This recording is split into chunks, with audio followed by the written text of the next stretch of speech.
Olá, a paz do Senhor Jesus, meus amados irmãos e minhas amadas irmãs. Bem-vindo ao curso de Escatologia da Alma. Hoje chegamos na segunda aula e é muito importante que antes de estudá-las, ver primeiro a aula de número 01, pois esse estudo tem uma sequência. Deixarei na descrição do vídeo o link da primeira aula. A alma e sua origem. Hoje vamos dar mais um passo nesse estudo tão precioso sobre a escatologia da alma. Se na aula anterior entendemos o que é a imortalidade, agora precisamos compreender de onde vem a alma. Esse é um tema que acompanha a história da teologia há séculos. E, ao mesmo tempo, é um assunto extremamente bíblico, fundamental para entendermos quem somos e para onde vamos. Então, imagine que estamos mais uma vez em uma sala e eu estou conversando com você de maneira simples, mas profunda, como se estivéssemos caminhando lado a lado pelas páginas das Escrituras. Hoje, falaremos sobre a origem da alma humana. Quando falamos sobre a alma, não estamos falando de uma entidade abstrata, nem de algo filosófico. Estamos falando de uma parte essencial da constituição humana, aquilo que nos faz conscientes, pessoais, morais, espirituais. É a alma que experimenta comunhão com Deus. É a alma que tem memória, vontade, emoções. É a alma que sobrevive à morte física. É a alma que presta contas diante de Deus. Mas afinal, de onde ela vem? Para responder isso, precisamos retroceder ao primeiro capítulo da existência humana, a criação.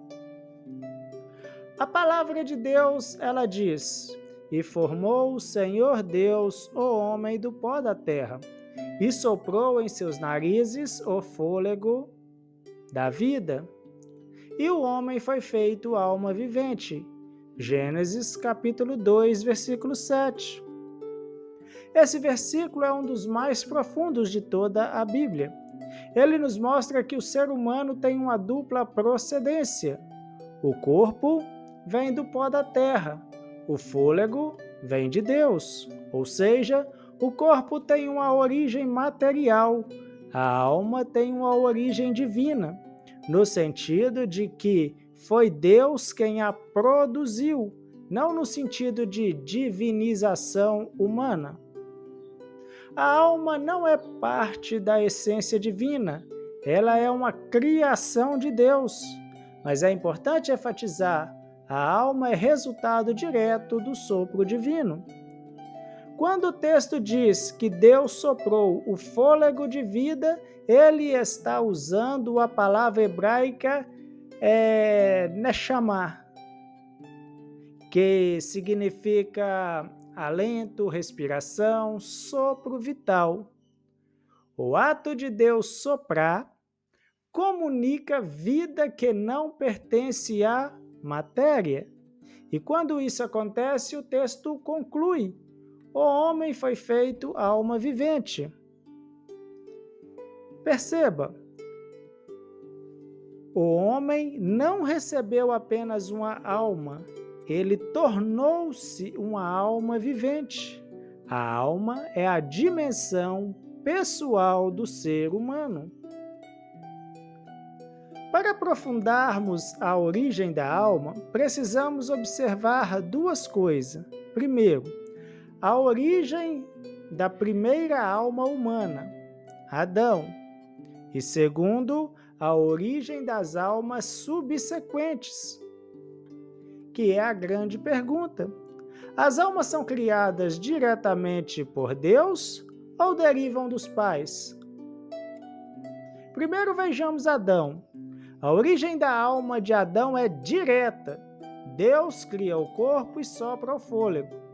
Com isso, Adão se torna uma alma vivente. Isso é simples. Mas quando pensamos nos descendentes de Adão, surgem várias interpretações teológicas.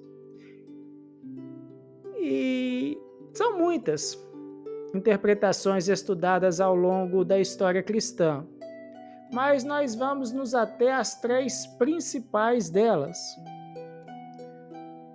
Sobre a origem da alma, nós temos o criacionismo da alma, o traducionismo e o pré-existencialismo. Nós não vamos usar esses termos como tecnicismo de seminário, mas como ferramentas para entender possibilidades que teólogos bíblicos levantaram ao longo da história. E é importante dizer, o que nos interessa não é a filosofia, mas as escrituras. Primeiro vamos ver a visão criacionista da alma, ou o criacionismo da alma. Essa visão, ela afirma que Deus cria diretamente cada alma humana no momento da concepção ou da formação inicial do corpo. Ou seja, Deus cria uma nova alma para cada ser humano, assim como criou a de Adão. Essa visão ela é defendida por teólogos como Anselmo, Tomás de Aquino e, em tempos mais modernos, por Norman Geisler. Eles argumentam que se Deus criou a alma de Adão soprando vida, ele continua criando almas, porque a alma é exclusivamente espiritual e, portanto, não poderia ser transmitida pelos pais.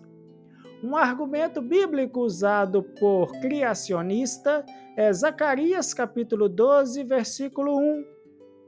Fala o Senhor, que estende os céus e funda a terra e forma o espírito do homem dentro dele.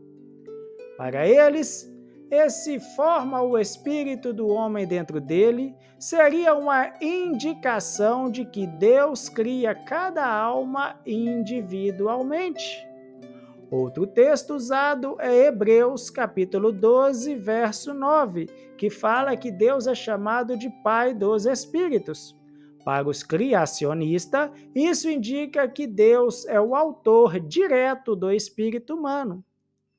Uma segunda linha de visão é o traducionismo.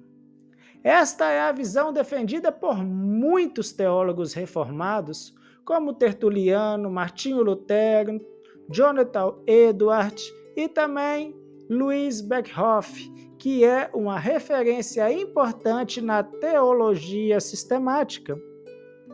O traducionismo ensina que a alma é transmitida dos pais para os filhos, junto com a natureza humana. Ou seja, Deus criou Adão e Eva. Depois disso, as almas passam a existir por transmissão natural da humanidade. Assim como herdamos características genéticas, herdamos também a alma. Eles argumentam que isso explica por que o pecado original é transmitido pela descendência. Paulo escreve: assim como por um homem entrou o pecado no mundo, e pelo pecado a morte, assim também a morte passou a todos os homens. Romanos capítulo 5, verso 12. O traducionismo diz: se o pecado é transmitido pela descendência, então a alma também é. Deus não soprou vida em cada pessoa individualmente, mas no primeiro homem, e desse primeiro homem procedem todos. Outro argumento bíblico é que em Gênesis capítulo 5, verso 3, está escrito: e Adão viveu 130 anos e gerou um filho, à sua semelhança, conforme a sua imagem. Ora, não é apenas corpo que carrega a imagem. A imagem inclui alma, racionalidade, moralidade. Portanto, dizem os tradicionistas, Adão gerou filhos que também carregavam sua alma derivada. Outra visão é o pré-existencialismo. Essa visão ensina que as almas existiam antes dos corpos. Essa é uma posição rejeitada pelo cristianismo ortodoxo, mas já foi defendida por filósofos antigos e, de certa forma, por Orígenes, porque não aceitamos esta visão. Nós não aceitamos esta visão porque não há absolutamente nenhuma base bíblica que indique que as almas existiam antes da criação dos corpos. Seria uma loucura. A Bíblia é clara: o homem vem à existência como unidade, corpo, alma, e não como alma vagante que depois recebe um corpo. Por isso, não daremos ênfase a essa visão. Ela não é bíblica. Agora você pode estar se perguntando, qual delas é a correta?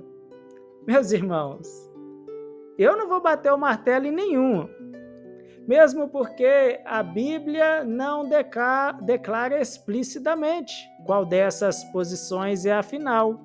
E por isso grandes teólogos divergiram, mas podemos analisar as Escrituras para ver o que ela realmente ensina. Isso podemos fazer. Observações bíblicas importantes. Primeiro, a Bíblia não mostra Deus soprando fôlego de vida em cada ser humano depois de Adão. O sopro é único e inaugural. Depois disso, a Bíblia enfatiza que Adão gerou filhos à sua imagem. Isso sugere continuidade. Segundo, a Bíblia não mostra almas pré-existentes esperando corpos. Sempre que fala de origem humana, ela apresenta corpo e alma surgindo juntos como unidade. Terceiro, o texto de Zacarias 12, 1, pode ser interpretado como Deus é o autor do espírito humano, sem necessariamente afirmar a criação direta de cada alma individual. Quarto, o pecado original, ele é herdado e herdado pela alma. Isso sugere transmissão. Por isso, entre os teólogos protestantes, o tradicionalismo é amplamente aceito. Beckhoff, por exemplo, defende essa posição com convicção, argumentando que ela faz muito mais sentido biblicamente falando. Mas independente da linha teológica, a Bíblia ela é muito clara em alguns pontos fundamentais. O primeiro é que a alma não é material, ela não vem do pó, ela não é composta de elementos químicos, ela não se limita a processos biológicos. Segundo, a alma é pessoal. Ela pensa, sente, deseja, lembra-se, se relaciona. A alma é criada por Deus, ainda que por mediação dos pais. Nenhuma vida humana existe sem ação divina. O Salmo 139, versículo 14 diz: Eu te louvarei, porque de um modo terrível e tão maravilhoso fui formado. Maravilhosas são as tuas obras. O salmista não separa alma e corpo. Ele entende que Deus é o autor de ambos. Quarto, a alma começa a existir no momento da concepção. Isso é bíblico. Isso é teológico. A vida humana não começa no nascimento, começa na concepção. Jeremias 1, versículo 5 diz: Antes que te formasse no ventre te conheci, e antes que saísses da madre te santifiquei. Deus não conhece um corpo sem alma, ele conhece uma pessoa inteira. Meus irmãos, agora permita-me aprofundar mais um pouco. Ao falarmos da origem da alma, precisamos entender que a alma não aparece como algo adicionado ao corpo posteriormente. A Bíblia não descreve o homem como dois seres unidos, mas como uma unidade composta. Esta unidade aparece em texto como: E sucedeu que, saindo-se-lhe a alma, porque morreu, Gênesis capítulo 35, verso 18. Aqui vemos que a alma é aquilo que dá vida ao corpo. Quando ela sai, o corpo morre. Mas isso demonstra que a alma e corpo existem juntos desde o início da vida. Outro texto importante é Tiago, capítulo 2, versículo 26. Porque assim como o corpo sem espírito está morto, assim também a fé sem obras é morta.